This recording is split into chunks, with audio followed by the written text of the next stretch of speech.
Facultades, su podcast semanal por Radio Casa de la Cultura Ecuatoriana 940 AM. Un espacio de investigación, experimentación y aprendizaje. Juntos descubriremos proyectos científicos, comunitarios y artístico-culturales de trascendencia para los ecuatorianos y latinoamericanos. ¿Listos? Descubramos juntos nuestras facultades.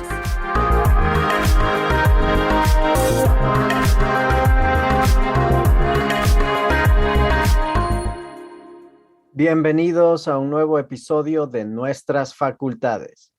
Con ustedes para aprender en comunidad, como cada martes de 4 a 5 de la tarde, este es Fabián Freire Jaramillo.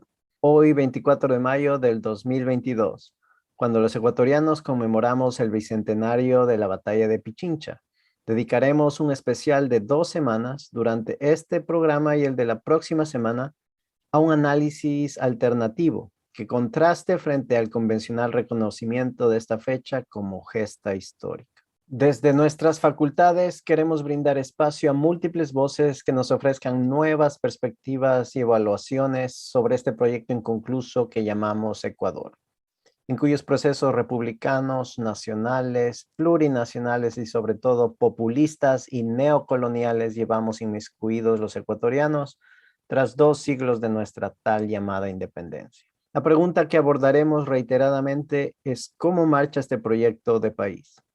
¿Cómo nos va a las ciudadanas y ciudadanos ecuatorianos en la actualidad? ¿Vivimos verdaderamente en libertad, soberanía e independencia? Para responder esta y otras interrogantes, conversamos con 3 jóvenes ecuatorianos.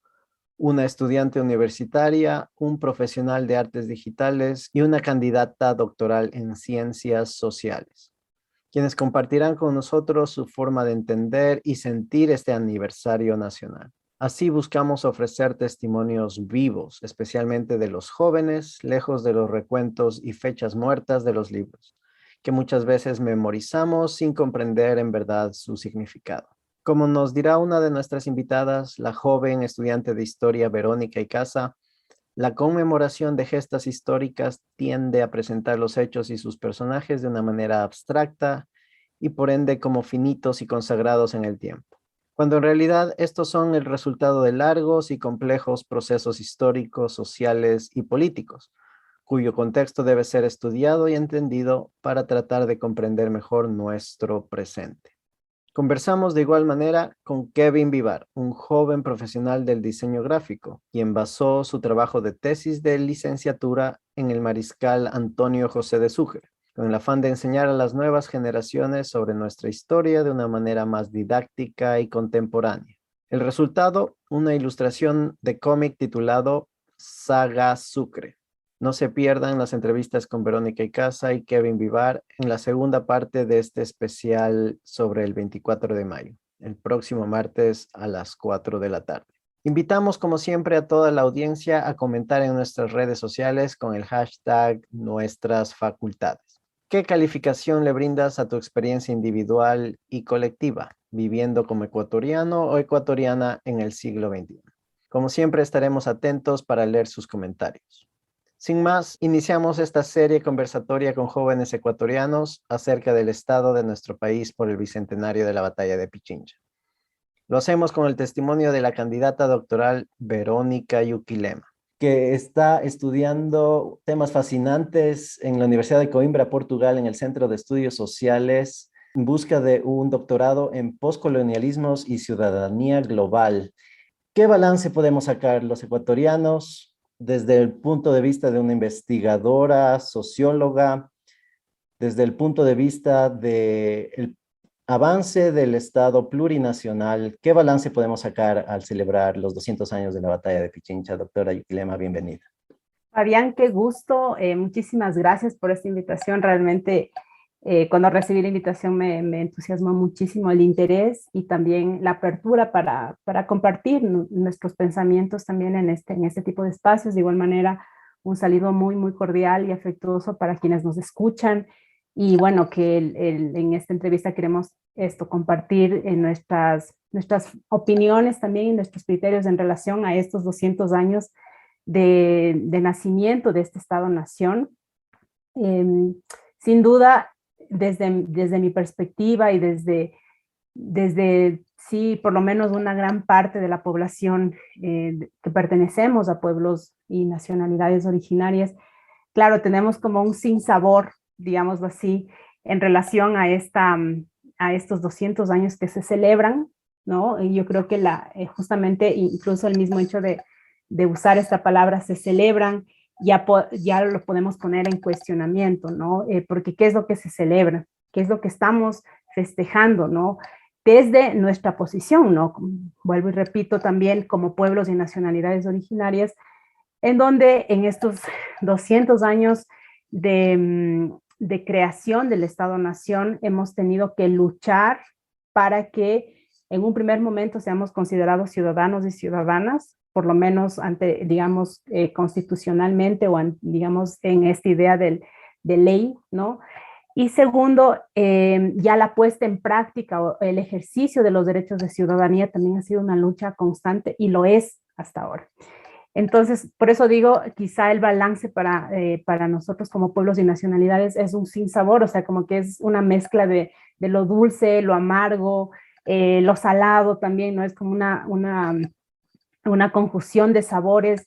Sin embargo, ¿no? Evidentemente creo que en esta apuesta de los 200 años, creo que es importante destacar, y lo que ahí sí podríamos coincidir en la celebración, es este papel activo y protagónico que han tenido el movimiento indígena representado por las distintas organizaciones, digamos principalmente por la CONAIE, pero bueno, después también existen otras organizaciones que han dado su aporte a esta construcción de Estado-Nación, ¿no? Aun cuando, como digo y repito, estas luchas han sido siempre muy fuertes, ¿no? Muy fuertes en el sentido que nos ha costado vidas, nos ha costado tiempo, nos ha costado energía, y también, claro, esas luchas que tenemos que hacer contra el Estado también merman, ¿verdad?, en el desarrollo de nuestra propia filosofía, en el desarrollo, en el tiempo, en el espacio que necesitamos para desarrollar nuestras epistemologías también. Entonces, bueno,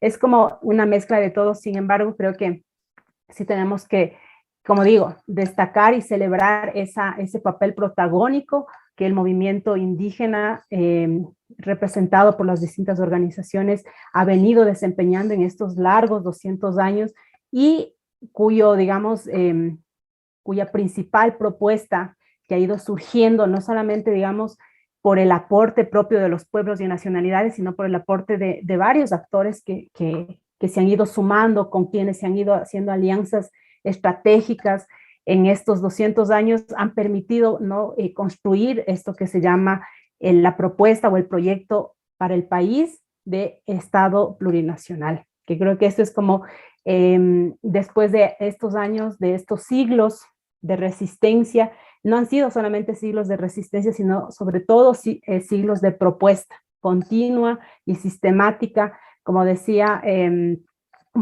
un poco recordando en algunos espacios, ¿no?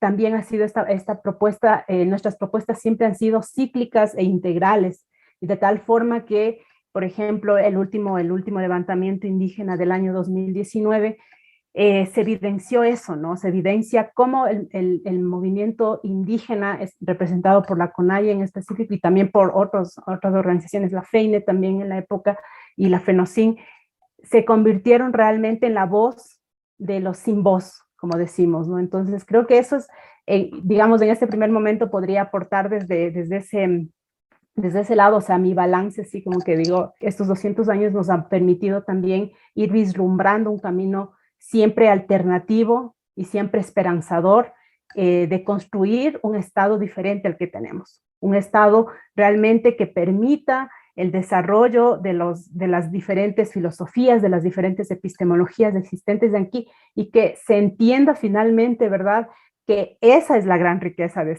este país, porque yo creo que nos hemos negado tanto a entender cuál es nuestra identidad, y esa es como la parte de la crisis en la que vivimos, entender nuestra identidad para a partir de eso empezar a florecer lo que es este país, lo que es este Estado-nación, realmente, ¿no? Usted presentó estas ideas en una ponencia en el Simposio Bicentenario de la Universidad Católica, Simposio Bicentenario 2022, titulado ¿El Estado Plurinacional es una utopía o realidad? Una lectura situada en la propuesta del movimiento indígena ecuatoriano.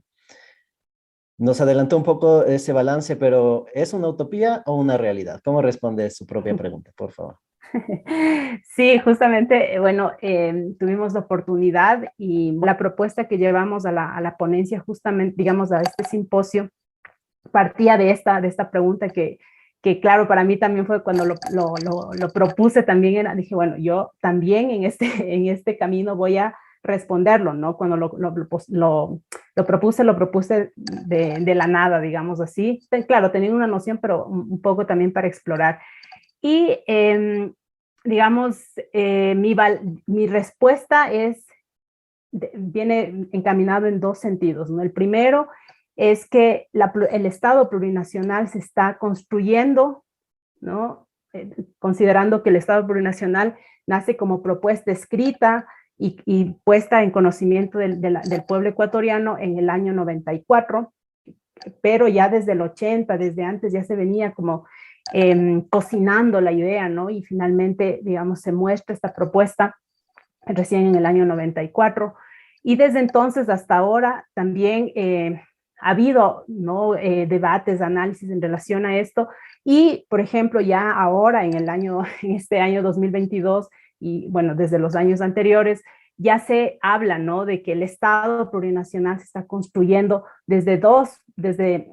o se puede entender desde dos perspectivas, ¿no? Desde el lado del Estado plurinacional que se construye desde abajo, es decir, desde el empoderamiento de los propios gobiernos comunitarios, desde las propias organizaciones sociales, ¿no? Cómo estos actores, estas actoras están también construyendo las formas alternativas y más justas y más humanas y más equitativas para apalear toda esta desigualdad estructural que existe. Que al final, digamos, el objetivo de este Estado plurinacional es justamente eso, ir en contra de las desigualdades, es ir en contra del acaparamiento de la economía, es ir en contra de esta expoliación que existe hasta ahora y que justo en nuestros días lo estamos viviendo de forma muy fuerte, ¿no? Tras un proceso una pandemia súper fuerte que evidentemente las consecuencias las sentimos de forma asimétrica también, ¿no? No es que todos lo vivimos de igual manera, no todos tuvimos la posibilidad de acceder a un sistema de salud digno y mucho menos gratuito. O sea, digamos, esta pandemia puso en tela de duda todas las desigualdades preexistentes, ¿no? Entonces, claro, en ese sentido, ¿no? El Estado plurinacional justamente busca dar esta alternativa a todas estos pilares de desigualdad que se han ido gestando desde la creación del Estado-Nación ecuatoriano. Entonces, claro, por un lado, ¿no? Yo creo que desde esta perspectiva de construir la plurinacionalidad desde abajo, yo siento que es una realidad, que es posible, que se está construyendo, que es un proceso lento, que quizá los postulados principales o los postulados sí, más fortalecidos, quizá ni siquiera nosotros lo consigamos ver, pero está fraguándose, ¿no? Y se lo fragua a través de proyectos en el área de salud, modelos, ¿no? Modelos que se empiezan a ya gestar, ¿no? En modelos de salud, modelos de educación, modelos de economía popular, economía comunitaria, modelos de proyectos en general que tienen este enfoque más centrado en lo humano y en el respeto a la naturaleza. Entonces creo que desde ese punto de vista yo creo que es una realidad, ¿no? Y también una utopía aún, porque como digo, los postulados finales este sueño, por decirlo así, o esta utopía del Estado plurinacional todavía no se concreta de forma así como tan taxativa. Entonces, desde ese punto de vista también siento que es como todavía una utopía. Ahora, del lado de la plurinacionalidad, digamos, construida desde el Estado, se puede hablar de la plurinacionalidad construida desde el Estado, desde el punto de vista del accionar del propio movimiento indígena, ¿no? Dentro de las políticas estatales. dentro de la institucionalidad del Estado. Entonces, claro, hay luchas, ¿no? En el tema de tierras, hay luchas en el tema de educación intercultural bilingüe aún, hay luchas en el tema, por ejemplo, de economía comunitaria, hay aún, ¿no?, luchas gestándose dentro de la institucionalidad del Estado que permite también, digamos, de alguna manera, obliga, ¿no?, al Estado, al gobierno en concreto, a cumplir con este mandato que ya no es solamente un postulado del movimiento indígena, sino es un postulado que consta dentro de la Constitución. Entonces es un mandato que todos los gobiernos deberían poner atención. Sin embargo, digamos, desde el gobierno, desde los mandantes, desde eso que llaman voluntad política, no existe. O sea, yo creo que desde ese punto de vista de los gobernantes, ¿no?, en esta idea de la plurinacionalidad construida desde arriba, hay un criterio todavía colonial, hay un criterio todavía capitalista, todavía patriarcal. Entonces, desde ese punto de vista, evidentemente la propuesta del Estado plurinacional queda, digamos, simplificado a políticas públicas muy concretas, políticas o programas muy concretos que finalmente se vuelven como periféricos, ¿no? Se vuelven aislados y no como parte de una política realmente concreta que, por ejemplo, esté dotado de un financiamiento adecuado,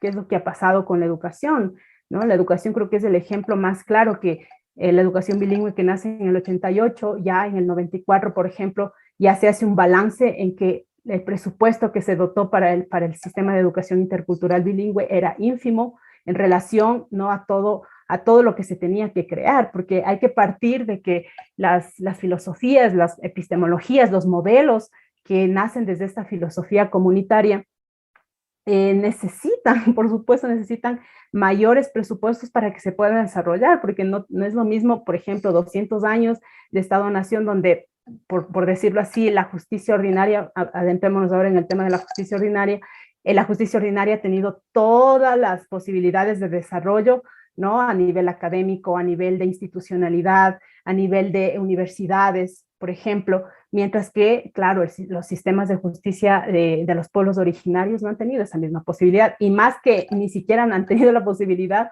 han sido impedidos todo el tiempo de desarrollarse hasta ahora. Hasta ahora autoridades que ejercen justicia quichua, por ejemplo, son criminalizados, son judicializados. Entonces, no, estas son como las realidades. Entonces, desde el punto de vista de la plurinacionalidad construida desde arriba, digamos, por decirlo así, sigue siendo una utopía. Sigue siendo una utopía, una lucha que el movimiento indígena está empecinado, digamos, de construir, porque la realidad lo amerita. O sea, la realidad, por ejemplo, que de alguna manera se contextualizó en el año 94, todavía sigue vigente. O sea, esta propuesta de Estado plurinacional con las problemáticas que dio luz a este Estado plurinacional todavía sigue vigente. Las desigualdades siguen siendo todavía difíciles de mirar un horizonte de equidad, de igualdad, y lo estamos palpando en este momento, ¿no? Justamente con toda la subida de precios, ¿no? La subida de precios de productos de primera necesidad. La canasta básica familiar está en precios que la mayoría de los ecuatorianos y ecuatorianas no conseguimos acceder. Entonces, no, es como todavía, a pesar de que la problemática sigue ahí, el horizonte, por ejemplo, del actual gobierno sigue siendo privatizador, sigue siendo en esa lógica del mercado, ¿no? Entonces, sigue vigente esta propuesta, entonces sigue siendo una utopía desde arriba, ¿no? Fascinante esa descripción y las tensiones que salen a flote entre la plurinacionalidad manifestada desde las comunidades, desde abajo, y desde la oficialidad del Estado, desde la institucionalidad.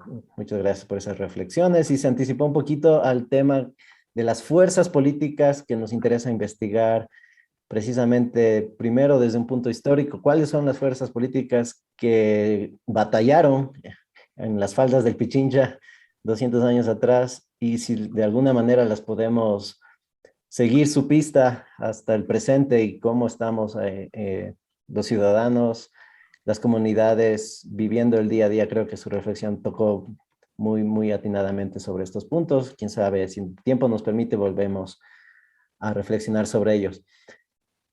¿Qué lecciones podemos rescatar desde este hecho histórico, precisamente con relación a cómo los ecuatorianos construimos narrativas patrióticas para labrar nuestra identidad, nuestras identidades como nación, como un Estado plurinacional, si usted quiere? ¿Cómo se está contestando incluso este espacio de la narrativa patriótica? Bueno, evidentemente para mí la narrativa patriótica invisibiliza y anula una digamos, como el papel protagónico que también la población originaria y la población negra, por ejemplo, ha tenido en la historia de este país. Y eso lo vemos, o sea, digamos, obviamente quizá habrán avances en el sistema educativo. Estuve en la escuela, estuve en el colegio, estuve en la universidad, y ese patriotismo se crea desde esta idea digamos, blanqueada, ¿no es cierto?, de los héroes y heroínas, y además, y ni siquiera heroínas podríamos hablar, ¿no?, sino héroes, ¿no?, siempre hombres, siempre en esta idea del criollismo, ¿no?, y siempre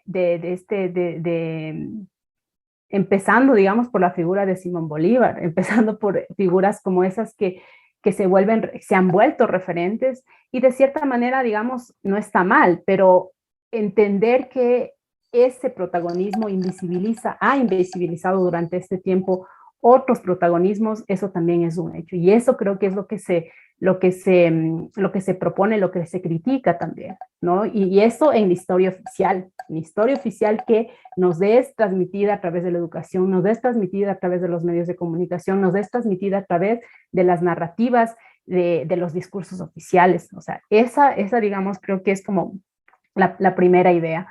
Después yo creo que ya en esta construcción del Estado plurinacional, ahora, ¿no?, del Estado plurinacional, intercultural, de derechos, constitucional, como lo dice la Constitución,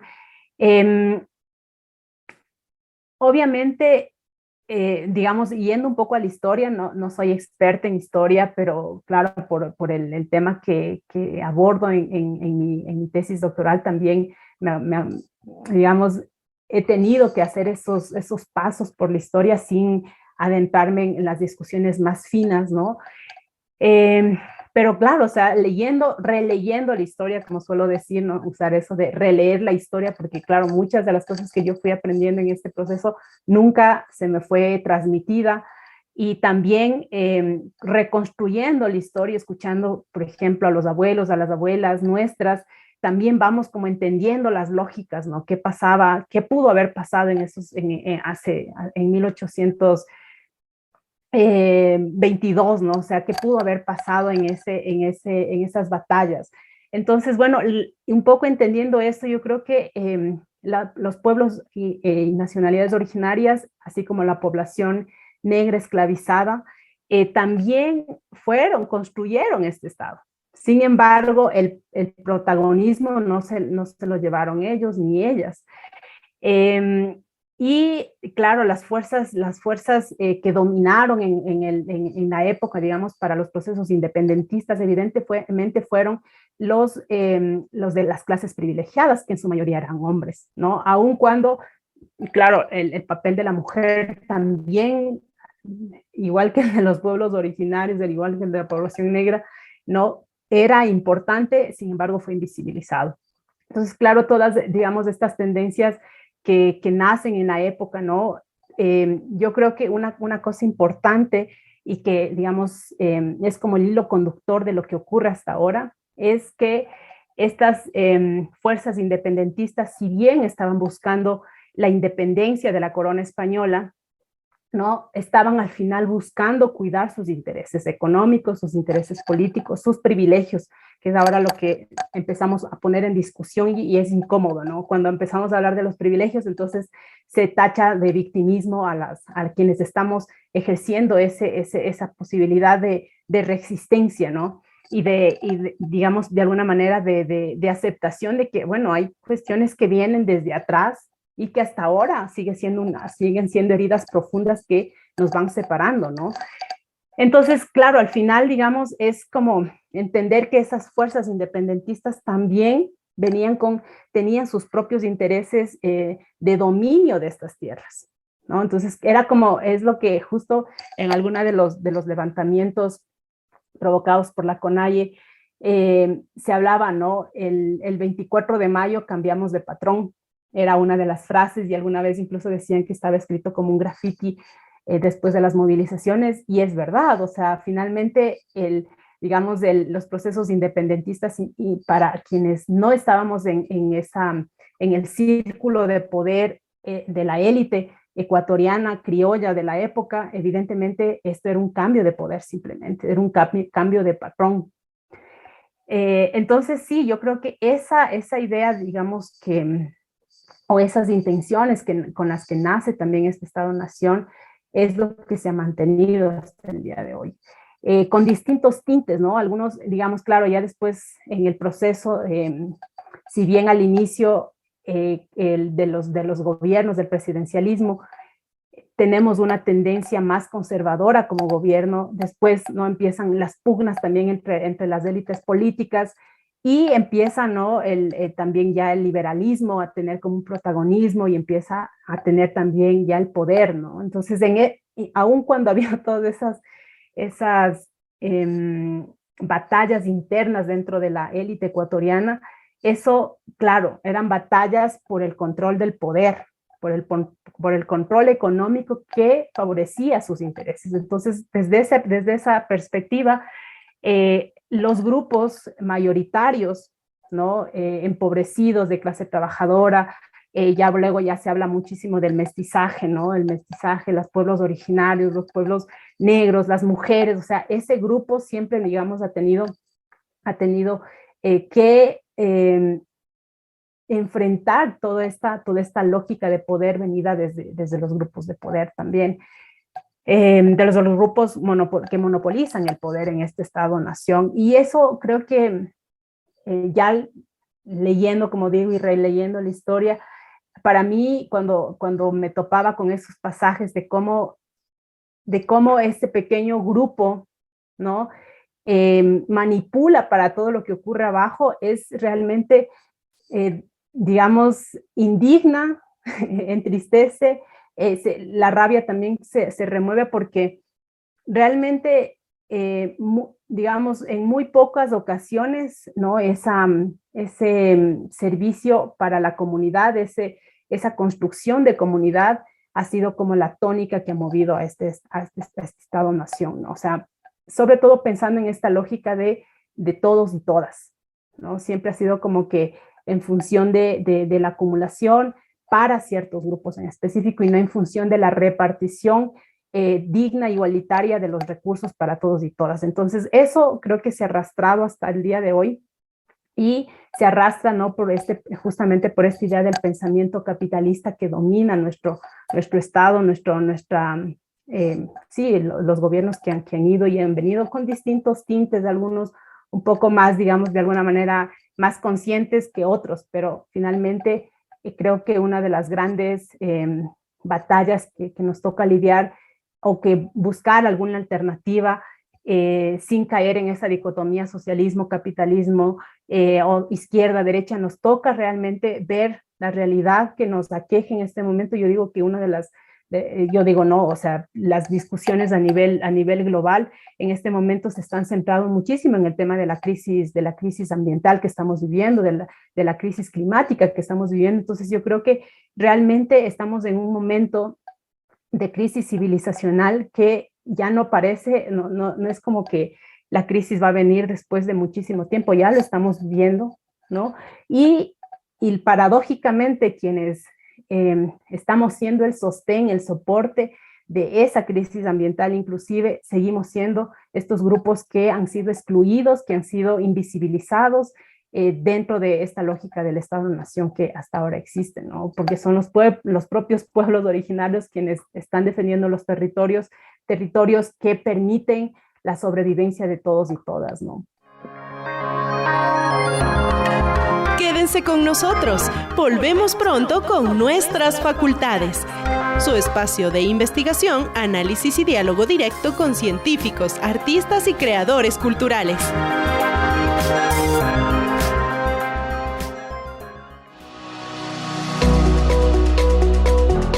Encuentra toda la información de la Casa de las Culturas en un solo clic. Conoce la gestión que se realiza en la Casa de las Culturas. Visita nuestra página de Facebook e interactúa con nosotros en @Casa de las Culturas EC.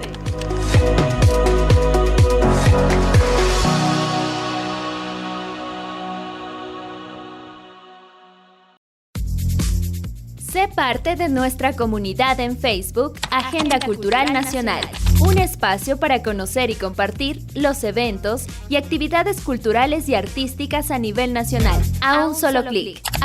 @Agenda Cultural Nacional CCE.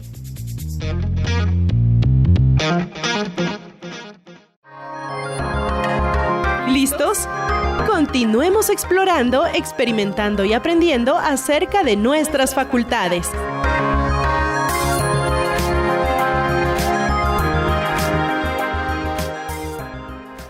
Volvemos de la pausa y continuamos con esta conversación apasionante acerca del bicentenario de la batalla de Pichincha desde una visión alternativa con la doctora Verónica Yuquilema. Por favor, ahondémonos en este viaje en el tiempo que hemos iniciado al situarnos en el contexto histórico en que sucedió la batalla de Pichincha, cuando alrededor de América Latina y en lo que hoy es Ecuador se estaban por cumplir 3 siglos de la época colonial española.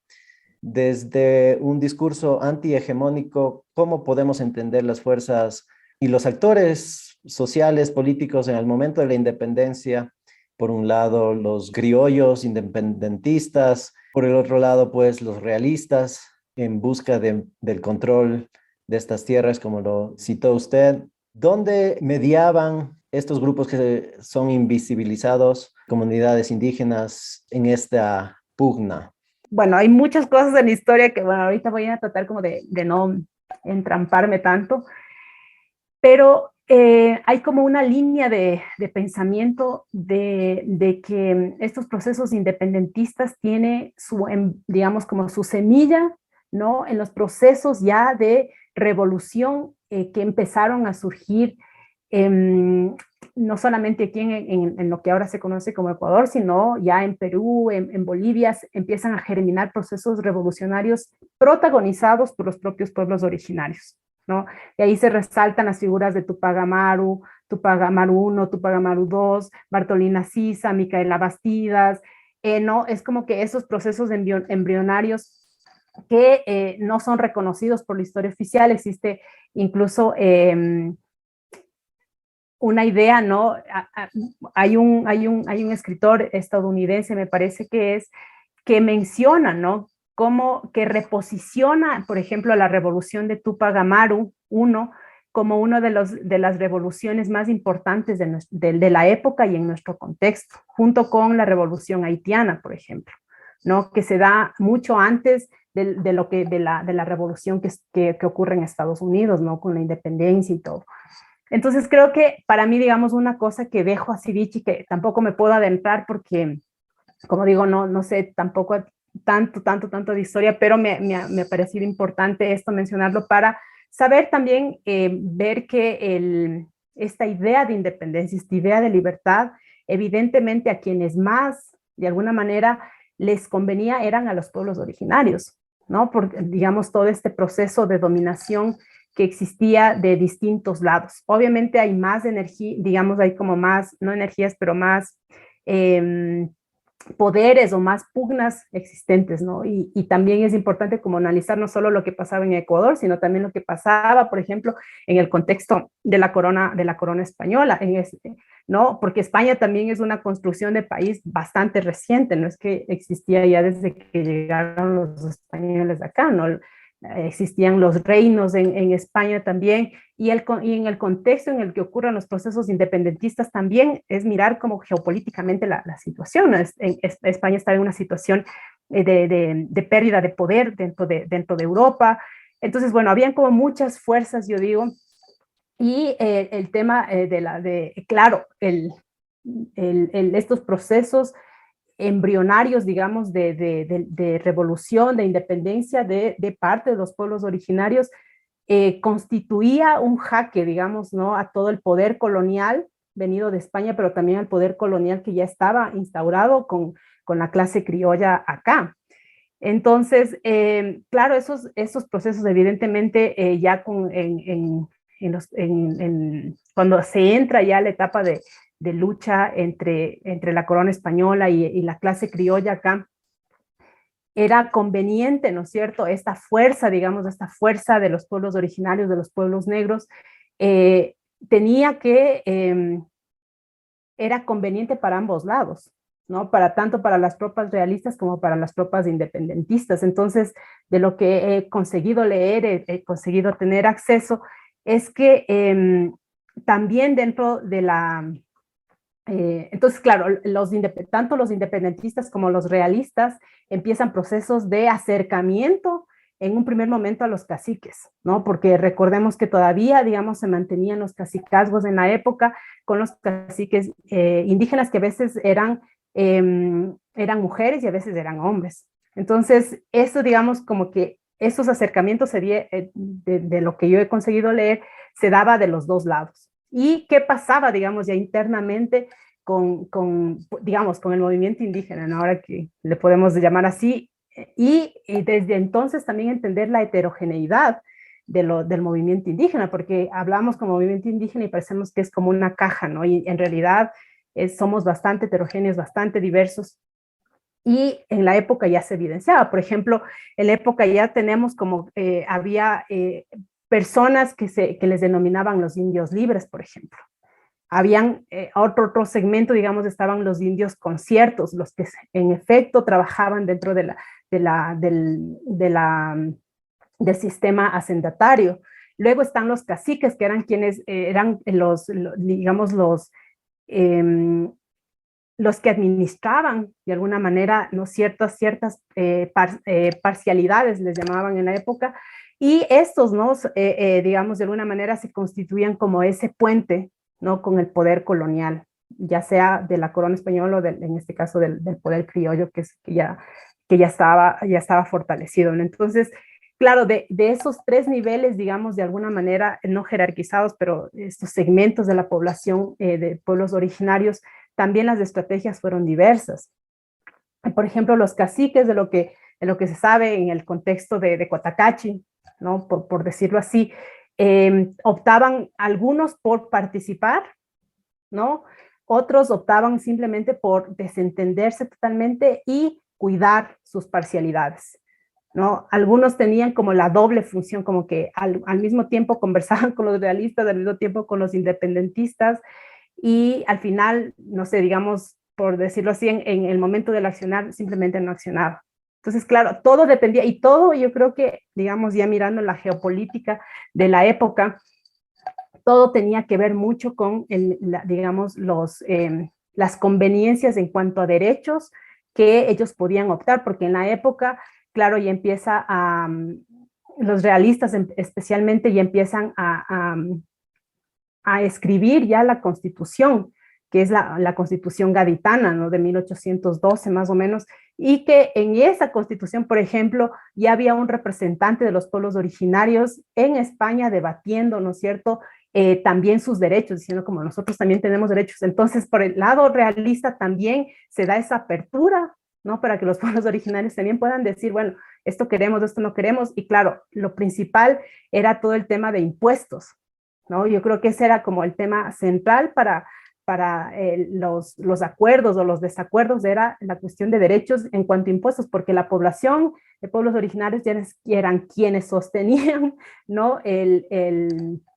las aras públicas finalmente, porque pagaban impuestos y por todo y por nada. O sea, y eso fue la tónica incluso después ya de la creación del Estado-Nación, que fuimos como el grupo que sostuvo, yo digo, no solo, pero sobre todo la economía de este país, y por eso siempre, digamos, es una cuestión de reivindicación en el discurso del movimiento indígena. Entonces, eso yo lo compartiría así, ¿no? De todas estas fuerzas heterogéneas, y como digo, de alguna manera, y con esto quisiera como cerrar esta parte, es cómo los pueblos originarios en esa heterogeneidad también buscaban estrategias, ¿verdad?, para su liberación. Y obviamente eso implicaba como ¿no? Escuchar o atender las necesidades de cada de los grupos que estaban surgiendo ahí, pero siempre yo digo, eso digamos es mi interpretación, siempre viendo el bienestar de sus propios miembros, digamos así, ¿no? De sus parcialidades, porque a veces simplemente era si convenía o no convenía los intereses de los caciques o las cacicas, pues bueno, entonces se vinculaban a una de las fuerzas específicas, ¿no? Pero sí siento que había como una fuerza bien importante de libertad, ¿no? De buscar en este juego de fuerzas también su propia autonomía. Muchísimas gracias por poner sobre el tapete las luchas libertarias de los pueblos indígenas que antecedieron precisamente a estas luchas que festejamos hoy por líderes como Tupac Amaru y otros que usted citó. Precisamente desde su perspectiva, no solo como socióloga, pero una socióloga que se está por recibir en su doctorado en el extranjero, en Europa. ¿Cómo podemos seguirle la línea a estos movimientos, a estas fuerzas a la actualidad? Si decimos que incluso en la independencia, tal vez lo que hicimos es cambiar de patrón y ahora en la actualidad usted ha citado que estamos en un punto de quiebre civilizacional. Se siente, estamos saliendo de una pandemia, entrando a una guerra, es un poco la tónica también de este programa donde buscamos abrir espacios para la reflexión, criticar lo que vemos frente a nuestros ojos día a día, el costo de vida que se encarece, la energía que se encarece, los recursos que se explotan y se pierden a través del extractivismo y no llega el tan cacareado desarrollo, no llega el bienestar social a pesar de ya estar inmiscuidos en este proyecto por 200 años. Entonces, ¿cómo podemos tratar de conectar un poco las fuerzas que se enfrentaron en las faldas del Pichincha? ¿Cómo están reposicionadas en la actualidad? No sé si esto le invita a alguna reflexión más allá de lo que ya ha compartido con nosotros. Por favor. Sí, Fabián, como tú mencionas, no quiero ser pesimista porque eso a nosotros como pueblos originarios nunca ha sido la tónica de nuestra vida, nunca ha sido mirar el lado negativo de esto, porque si no, ya habríamos perecido como pueblos. Sin embargo, yo creo que, digamos, lo que ocurrió hace 200 años todavía se puede percibir claramente aquí. Hay grupos de poder y grupos de poder que, claro, algunos son como de larga data y otros que se han ido insertando, ¿no? A lo largo de estos 200 años. Pero, digamos, esta tónica, primero de las brechas, ¿no? Y de quienes toman el poder y quienes toman las decisiones, todavía es una cosa que es muy evidente. Hay familias específicas, hay grupos específicos que todavía están enquistados en la lógica del poder y que alrededor de ellos y de ellas se mueve todo, ¿no?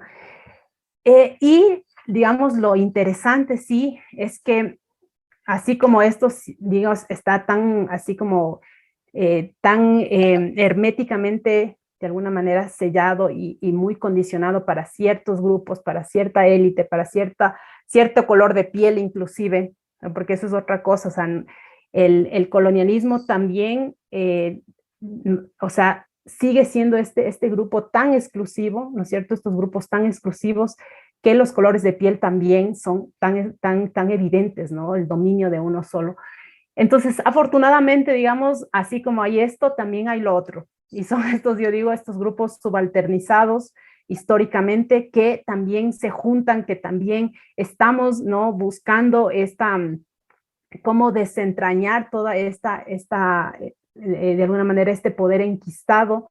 Y yo creo que eso es lo que realmente ha dado vida a este pueblo, a esta nación, que ha permitido seguir, ¿no? Buscando de alguna manera esta anhelada igualdad, esta anhelada equidad social, esta anhelada justicia social dentro de nuestro país. Y creo que son esas las fuerzas que también históricamente han venido sosteniendo este país, ¿no? Se hablaba muchísimo, por ejemplo, de la fuerza de trabajo, de de los agricultores y agricultoras, que siempre ha sido vilipendiada durante todos estos tiempos, pero que sin embargo ha sido la que realmente ha sostenido, la que ha dado de comer, nos ha dado de comer más bien a todos y todas, incluso en los momentos más adversos que pasamos en esta pandemia, por ejemplo. Entonces yo creo que en esa fuerza popular, en esa fuerza de los pueblos originarios, en esa fuerza, digo, de los grupos subalternizados, está realmente la esperanza que esto cambie, que esto se vaya construyendo de diferente manera, porque por fortuna, digamos, esta idea de comunidad, esta idea de la minga, ¿no? Se va expandiendo. ¿Por qué? Porque se vuelve necesaria, como decíamos hace un momento, esta crisis civilizacional nos muestra claramente, y a veces quizá nos damos cuenta solo cuando ya estamos hartos, entonces decimos, sí, hay que marchar, sí tenemos que luchar en contra de esto, y esperemos que eso ocurra pronto, porque lamentablemente el actual gobierno tampoco está dando las respuestas necesarias y las respuestas para que beneficien a todos y todas. O sea, ya va un año y realmente no encuentra, digamos, el rumbo para beneficiar a todos y todas, pero sí para beneficiar a los grupos que a él le interesa beneficiar. Entonces, creo que desde ese lado, estos grupos siguen construyendo. Como decíamos hace un momento, la plurinacionalidad desde abajo se sigue construyendo desde las redes de apoyo mutuo. Y lo interesante, y digamos quizá mi experiencia, mi paso por Europa también me ha permitido como afianzar toda esta filosofía comunitaria, esta idea del Estado plurinacional, porque paradójicamente también, ¿no? Es en estos escenarios donde ya se empieza, yo digo, a volver, ¿no? Empezamos a volver. ¿Por qué? Porque, por ejemplo, el mercado de la comida orgánica, ¿no? Es ya de alguna manera empieza a caer todo el tema de lo agronegocio, por ejemplo, de un agronegocio que durante muchísimo tiempo sostuvo Europa, pero que ya al final empieza a tener consecuencias en la vida de las personas, consecuencias en los desastres naturales.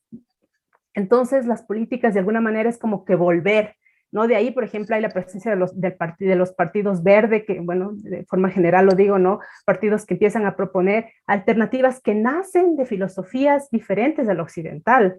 No digo solo de pueblos originarios de aquí, de nuestro contexto, sino de contextos asiáticos, de contextos africanos, de contextos de Oceanía, por ejemplo, ¿no? O sea, entonces yo digo, algo debemos de estar haciendo bien, ¿no? O sea, algo debemos de estar proponiendo bien. Entonces, desde esa, digamos, de alguna manera, desde esa idea de ver esa crisis civilizacional que es mucho más evidente de alguna manera en Europa, en algunos escenarios, en otros no, yo creo que es muy importante siempre aprender y eso como pueblos originarios hemos aprendido mucho, el diálogo de saberes. Entonces, siempre es necesario aprender de otros contextos también. Sin embargo, digamos, de eso, claro, yo digo, ellos están volviendo a lo que nosotros rechazamos todo el tiempo, ¿no? A la sabiduría de los pueblos originarios, a la sabiduría de los pueblos negros, a la sabiduría de los pueblos montubios que tenemos aquí. Todo el tiempo rechazamos, pero al final yo creo que ese es el horizonte. Entonces, por fortuna, estamos nosotros y nosotros aquí todavía firmes en mantener esa fuerza, ¿no? Esa fuerza de sostenernos como país, porque es esta fuerza finalmente la que sostiene. No digo que, por ejemplo, ¿no? Que es una cosa que siempre pasa, ¿no? Entonces ya las empresas no sirven. No, o sea, también tienen su papel aquí. Sin embargo, claro, la lógica de acumulación es diferente. Y eso es lo que se pone en cuestionamiento, no que ellos no sigan teniendo, digamos, esa posibilidad de desarrollarse también, sino que ese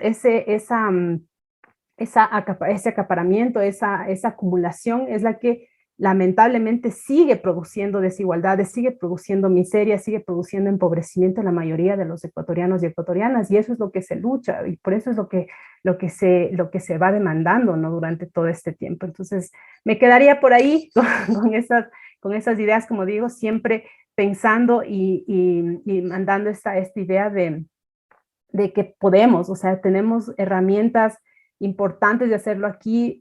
Yo sé que será un proceso largo, un proceso dificultoso, sin embargo, Creo que de estos 200 años nos quedamos con esa fuerza y con esa sabiduría de los pueblos y de los pueblos, de las nacionalidades originarias, pero también de los grupos que han sido empobrecidos, de los trabajadores, trabajadoras, mujeres, ecologistas, que estamos ahí de alguna manera haciendo ese contrapoder, ¿no? Para dar alternativas al mundo en general.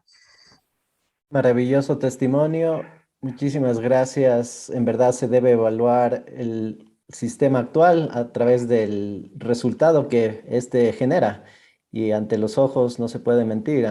Lo que estamos confrontando actualmente a través de este sistema extractivista es pues pandemias, enfermedad, guerras. Entonces, muy agradecido por la alternativa que ha compartido con nosotros a través de esta hora. Y si existe una pregunta de cajón que puedo hacerla para que se despida nuestra audiencia, primordialmente los jóvenes que puedan estar en busca de una carrera universitaria. Descríbanos cómo es un día habitual en la vida de una candidata doctoral socióloga que investiga postcolonialismos y ciudadanía global en Europa. ¿Qué es lo que más le gusta de su carrera, de su investigación y asimismo qué retos debe enfrentar? ¿Qué es lo que menos le gusta? Qué lindo terminar con eso, porque bueno, creo que el reto de todo estudiante en este momento, de alguna manera, y no sé por qué, pero se vuelve, ¿no? La tesis es una experiencia, yo digo, una experiencia bien importante incluso para crecer como persona. Yo me quedaría, digamos, ¿cómo eso es un día de estar, digamos, un día mío? Y yo lo voy a ampliar, digamos, esta idea. Es que para mí la academia, digamos, yo cuando me vinculé a la academia, porque de alguna manera ya con un doctorado te vinculas en discusiones, en análisis, en ponencias, en conferencias, en artículos, ¿no? Con las revistas indexadas y bueno, un mundo que realmente a mí me ha tocado descubrir e ir también viendo cómo me voy acomodando y cómo también, no solamente acomodando, sino sobre todo cuestionando y criticando ciertas prácticas que me parecen que no ayudan. Y para mí, por ejemplo, estar en la academia solo tiene sentido si yo puedo al mismo tiempo estar pisando la tierra de forma consciente y estar junto con las comunidades, junto con la gente con la que le puede estar dando sentido a los papeles, a las palabras que yo estoy escribiendo. Entonces, para mí no es, para mí, digamos, el tema de estar en un doctorado tiene sentido, no solamente porque estoy sentada escribiendo 8 horas al día un artículo que voy a publicar y que no sé si se va a escribir, sino tiene sentido cuando lo que yo estoy escribiendo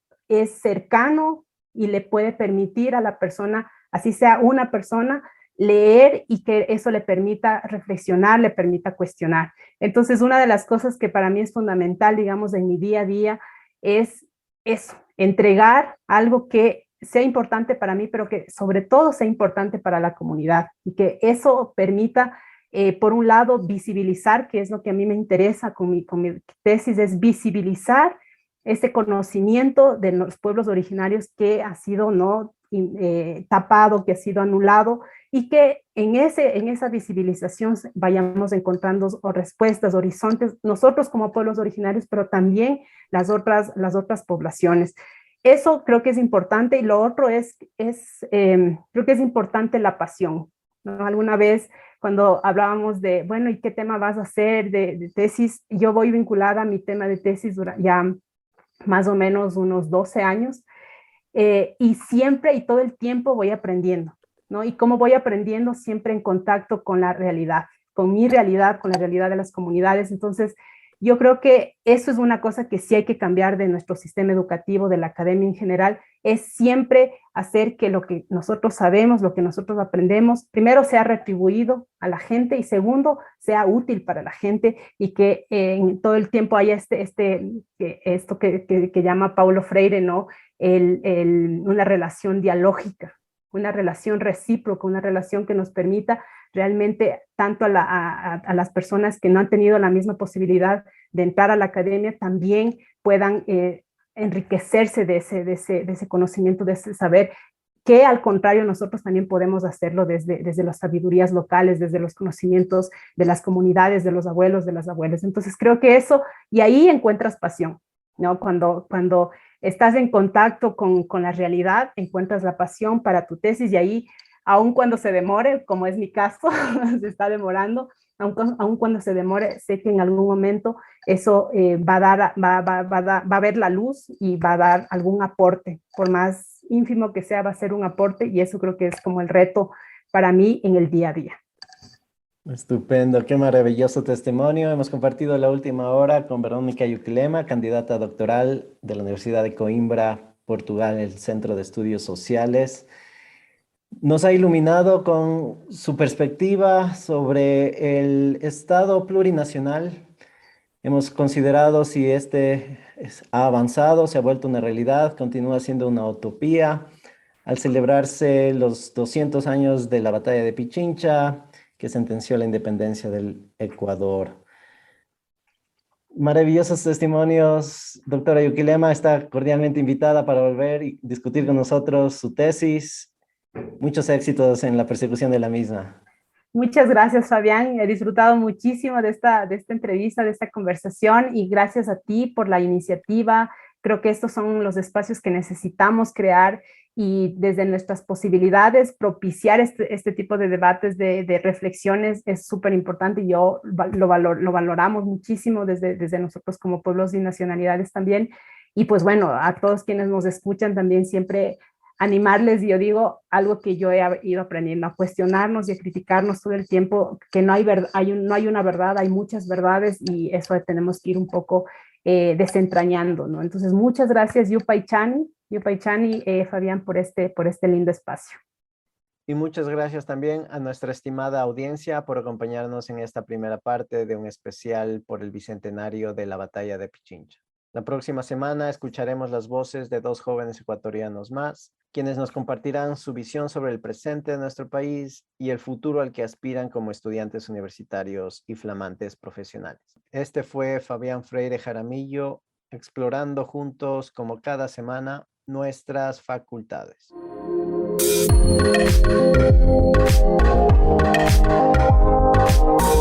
Esto fue Nuestras Facultades, su podcast semanal en diálogo directo con los gestores de nuestro conocimiento.